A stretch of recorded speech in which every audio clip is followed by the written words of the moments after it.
ോടും പ്രധാന ദൂതനുടെ സത്തത്തോടും ദേവയക്കാലത്തോടും കൂടെ വാനത്തിൽ ഇരുന്ന് ഇറങ്ങി വരുവാർ. அப்பொழுது கிறிஸ்துவுக்குள் மரித்தவர் முதலாவது எழுந்திருப்பார்.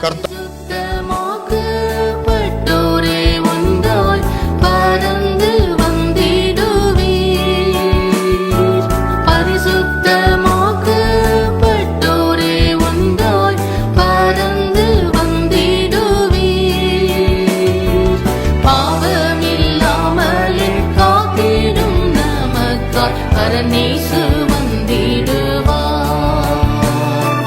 பாவமில்லாமல் காத்திடும் நமக்காய் பரநேசு